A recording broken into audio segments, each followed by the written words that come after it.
NRI పరిస్థితి ఏ విధంగా ఉందంటే ఇన్వెస్టర్స్ ఎంత ఎవరు అవడన్నా కాదన్నా వాళ్ళ మార్కెట్ చాలా పెద్దది. కానీ ఇప్పుడు ఎటు చూసినా కానీ యూఎస్లో కావచ్చు, యూకేలో ఇదంతా కొంచెం ప్రాబ్లమ్స్ అయితే ఫేస్ చేస్తున్నారు. సో మార్కెట్ మీద ఏమన్నా ప్రభావం చూపించే అవకాశం ఉంది? అంటే కొద్దిగా ఉంటుంది స్టార్టింగ్లో అనేది. వాళ్ళు ఒక మైండ్కి వచ్చి ఫిక్స్ అవుతారు కదా ఒక బడ్జెట్ అనేది. దాని తర్వాత మళ్ళీ యాజ్ యూజువల్గా జరిగేది అది. కాకపోతే ఫ్యూచర్లో ఏంటంటే ఇంకా అక్కడ పెట్టరు నాకు తెలిసి. కొనేవాళ్ళు ఎవరైనా ఉంటే ఇండియాలోనే కొనుక్కుంటారు, ఓన్ కంట్రీలో కొనుక్కుంటారు. ఓన్ కంట్రీలో కొనుక్కున్నప్పుడు బెస్ట్ సిటీ ఏదైనా సెలెక్ట్ చేసుకుంటారు. వాళ్ళు వెదర్ పరంగా, ఇన్ఫ్రాస్ట్రక్చర్ పరంగా, పిల్లల ఎడ్యుకేషన్ పరంగా, మెడికల్ పరంగా, కనెక్టివిటీ పరంగా ది బెస్ట్ సిటీ ఏంటంటే హైదరాబాద్ అని చెప్పుకోవచ్చు సౌత్లో. మనకి నార్త్లో చూసుకుంటే ఆల్రెడీ రేట్లు పెరుగున్నాయి కాబట్టి నార్త్లో మన సౌత్ వాళ్ళు పెద్ద నార్త్లో వెళ్ళి ఉండరు కాబట్టి కల్చర్, లాంగ్వేజ్ అన్ని ప్రాబ్లమ్స్ కాబట్టి హైదరాబాద్కి 360 degrees ఎక్స్పెన్షన్ ఉంది కాబట్టి హైదరాబాద్లో ఏంటంటే హైదరాబాద్లోనే పెడతారు. ఇంకా అది బడ్జెట్ తగ్గుతుంది అంతే. భవిష్యత్తులో సెకండ్ క్యాపిటల్ అని ఆగిపోతుందా ఏంటి? లేదు సార్, జనం పెరుగుతున్నారు సార్. ఇప్పుడు రాజధానిగా అది మన చేస్తారా ఏంటి? అది చేయొచ్చు, చేస్తే చేయొచ్చు చెప్పలేము. ఎందుకంటే హైదరాబాద్కి అంత స్కోప్ ఉంది. అవును, అంత స్కోప్ ఉంది. 360 degrees మన గవర్నమెంట్ ల్యాండ్స్ ఎక్కువ ఉన్నాయి. ఇప్పుడు కంపెనీ రావాలనుకోండి 10 days 15 daysలో అలర్ట్ చేస్తున్నారు.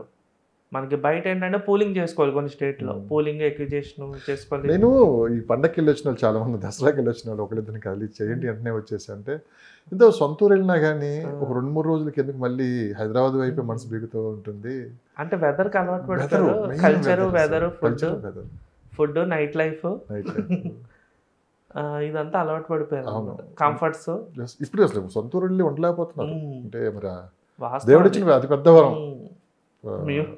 మేము వెళ్ళినా అంతే, ఎవరు వెళ్ళినా ఒక 2-3 days మ్యాక్స్. ఏదో కొత్తగా ఉంటుంది, కొత్తగా ఉంటుంది. వెదర్ మారిపోయింది. అంటే బయట తెలుగు స్టేట్స్లో కూడా కొద్దిగా కోస్టల్ ఏరియాస్లో హ్యూమిడిటీ అనేది ఎక్కువైపోయింది, బాగా ఎక్కువైపోయింది. ఇక్కడ ఉన్న వాళ్ళు ఏంటంటే అక్కడికి వెళ్ళేటప్పటికి కొద్దిగా కన్ఫ్యూజ్కి వెళ్ళిపోతున్నారు. అది ఇక్కడ ఉండే కనెక్టివిటీ కూడా అక్కడ లేదు. అంటే ట్రాఫిక్ జామ్స్ ఎక్కువ పెరిగిపోయింది.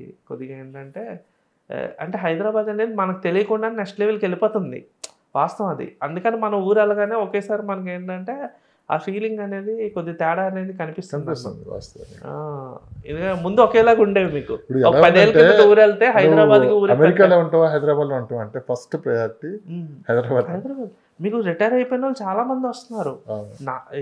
ఏది మన ఓన్లీ సౌత్ నుంచే కాదు, సౌత్లో తెలుగు స్టేట్సే కాదు, సౌత్లో డౌన్ సిటీస్ ఉన్నాయి కదా మనకి. కేరళ నుంచి, కర్ణాటక నుంచి, తమిళనాడు నుంచి, ఇండియా వైడ్ మహారాష్ట్ర, ఢిల్లీ, బొంబాయి అటు సైడ్ నుంచి కూడా వచ్చి ఎక్కడైతే గవర్నమెంట్ ఎంప్లాయీస్ రిటైర్ అవుతారో వాళ్ళంతా కూడా హైదరాబాద్ మీద పడుతున్నారు.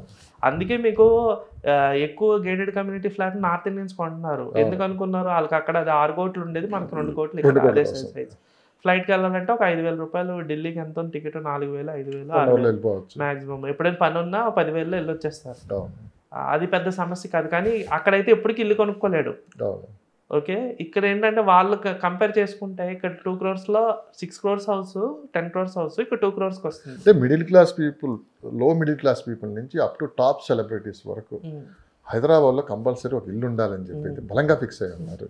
ఎందుకంటే టాప్ సెలబ్రిటీస్ ఎక్కడైనా తీసుకోండి, పొలిటికల్ లీడర్స్, బిజినెస్ మ్యాన్స్ అందరూ ఫస్ట్ హైదరాబాద్లో ఇల్లు ఉండాలి, బలంగా ఫిక్స్ అయిపోయారు అంతా. అవునండి, అంటే వెదర్ పరంగా ఏంటంటే ఇండియా అంతా తిరిగాం కదా, ఇది బ్యాలెన్స్డ్ వెదర్ అనమాట. అంటే ఒక మనిషికి ఎంత వెదర్ ఉండాలి, ఎంత హీట్ ఉండాలి, ఎంత కోల్డ్ ఉండాలి, కరెక్ట్గా ఉంటుంది వెదర్. మరీ చల్లగా ఉండదు, మరీ వేడిగా ఉండదు.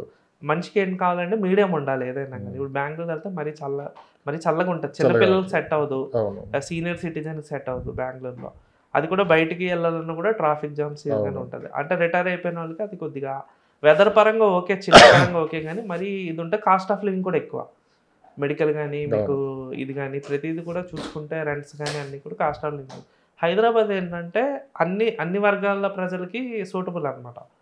ఏంటి లో, మీడియం, హై చెన్నై కానీ, అల్ట్రా లగ్జరీ పీపుల్ కానీ, ఇంకా మెడికల్ కానీ చూసుకుంటే బయటకంటే ఇంకా తక్కువే ఉంది మెడికల్.